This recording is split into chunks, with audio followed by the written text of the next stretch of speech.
Hey everyone, and welcome back to the channel. Today, we're tackling a problem that almost every student faces: losing focus while studying.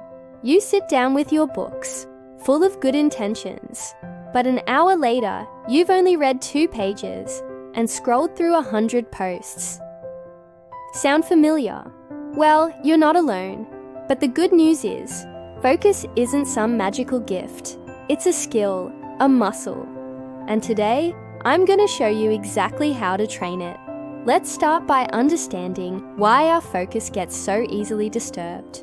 Think of your focus like a muscle. When you use it correctly, it gets stronger. But if you overuse or misuse it, it gets tired and weak. So, what are the common culprits? First, distractions. That notification buzz from your phone, the TV playing in the background, even just a messy desk. A fascinating study from the University of California found that it takes an average of 23 minutes to get back on track after a single interruption. Imagine how much time we lose every day just by getting distracted. Another big one is multitasking. We trick ourselves into believing we can study while chatting with friends or having a video playing on the side. But psychology tells a different story. Research proves that multitasking can slash your productivity by up to 40%. Your brain isn't actually doing 2 things at once. It's just switching back and forth very quickly, and that constant switching is exhausting. Then there's the lack of motivation. If you don't see the real value in what you're studying, or if the goal seems too far away, your brain will naturally start looking for easier, quicker rewards. And what's easier than scrolling through Instagram or watching a funny video? Finally, simple tiredness is a huge factor. Your brain is an organ, not a machine. It can only maintain deep focus for about 50 to 90 minutes at a time. After that, it needs a break to recharge. So, the first and most crucial step is to accept that losing focus isn't a personal failure. It's a scientific process. Once we understand the science, we can start using it to our advantage. Now let's dive deeper into the psychology behind focus. It all starts with a little chemical in your brain called dopamine. Dopamine is the feel-good chemical. Your brain releases it as a reward when you accomplish something. Social media platforms are masterfully designed to exploit this. Every like, every comment, every new follower gives you a tiny hit of dopamine, which keeps you coming back for more. But here's the secret. Studying can do the same thing. The trick is to break down your massive study sessions into small, achievable goals. Instead of telling yourself, "I have to finish 3 chapters today," which sounds daunting, try saying, "I will read and understand the first 10 pages." When you complete that small task, your brain releases dopamine, giving you a sense of satisfaction and a little burst of motivation to tackle the next 10 pages. You're basically creating your own reward system. Next, let's talk about the flow state. This is a concept described by the psychologist Mihaly Csikszentmihalyi. Flow is that magical state where you're so completely absorbed in an activity that you lose all track of time. Everything else just fades away. To enter this state, the task you're working on needs to be perfectly balanced.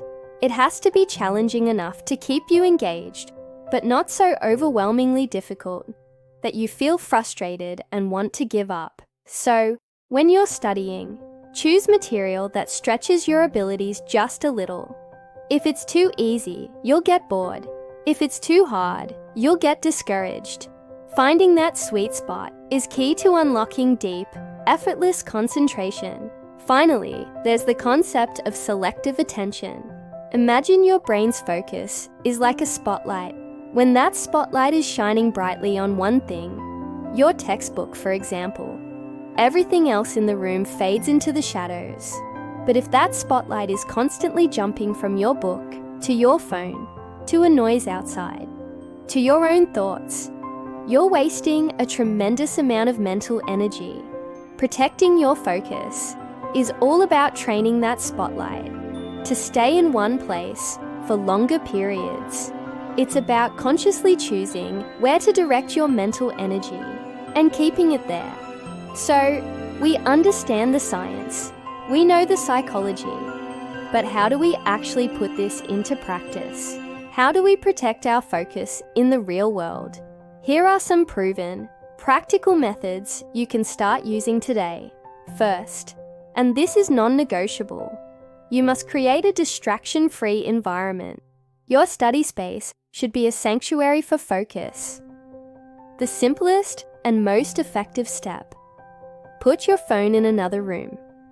Out of sight, out of mind. If you absolutely need it for your studies, use apps that block social media and other distracting websites for a set period.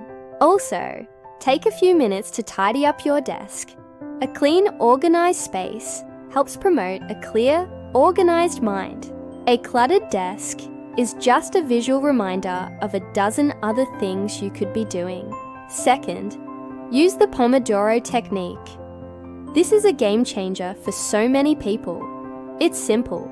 You study with intense focus for 25 minutes, and then you take a short 5-minute break. After 4 of these Pomodoro sessions, you take a longer break of about 15 to 20 minutes. This method works because it aligns with your brain's natural rhythm. It prevents burnout by building breaks into your schedule, ensuring your brain stays fresh and ready for the next burst of focus. During your breaks, get up, stretch, grab a glass of water, but try to avoid your phone. Third, set crystal clear goals before you even begin. Don't just sit down to study history. Be specific. Write down exactly what you plan to accomplish. For example, read sections 1 and 2 of the history chapter, or complete all odd-numbered problems in math. Exercise 5. There is immense power in writing it down, and there's an even greater sense of satisfaction when you get to physically cross that item off your list. This simple act gives you a visible sign of progress and provides that little dopamine hit we talked about, motivating you to keep going. Fourth, take care of your body. Your brain is part of your body, and you can't have a sharp mind in a tired body. Make sure you're hydrating well throughout the day, eating nutritious food, and most importantly, getting enough sleep. Research has shown that even a single night of poor sleep can reduce your ability to focus and recall information by more than 30%. You can't hack your way to focus if you're neglecting the fundamentals of physical health. Fifth, practice positive self-talk. The voice inside your head has a huge impact on your ability to concentrate.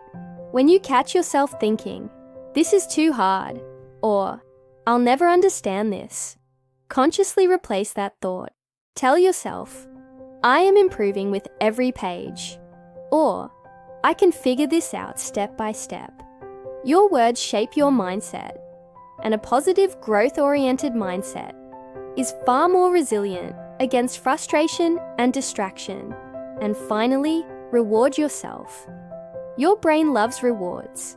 After you finish a challenging study session or achieve a goal you set for yourself, give yourself a small, healthy reward. It could be listening to your favorite songs, enjoying a small snack, going for a short walk outside, or watching one short, funny video.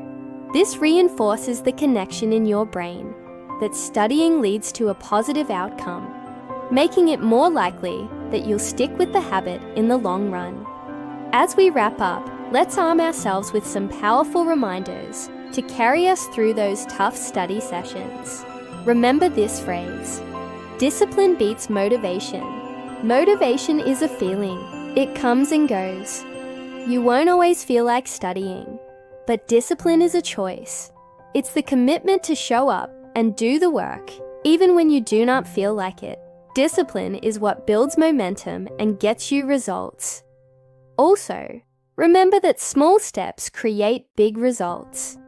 30 minutes of truly focused, deep study every single day is infinitely more valuable than 3 hours of distracted, half-hearted effort. It's about the quality of your focus, not just the quantity of time. Every small focused session is a brick you're laying for the foundation of your future success. Think about the words of Thomas Edison. The greatest weakness lies in giving up. The most certain way to succeed is always to try one more time. Every time you fight off a distraction and bring your focus back to your studies, you are trying one more time. You are strengthening that focus muscle. Think of your focus as your shield. Every time you protect it from the arrows of distraction, you are actively building the future you dream of. So, my friends, let's be clear. Focus is not something you're born with. It's a skill you build and train by understanding the psychology of your brain, actively creating a distraction-free environment, and consistently using simple strategies like the Pomodoro technique, clear goals, positive self-talk, and rewards. You can take control. You can protect your focus and make every minute of your study time count. Always remind yourself of this simple truth. Where your focus goes, your future grows. Thank you so much for watching today. If you found this video helpful and are ready to master your focus, please hit that like button, share it with a friend who might need it, and don't forget to subscribe to the channel for more content to help you learn better and live smarter. And put your comment below. Stay focused, stay strong, and never stop learning.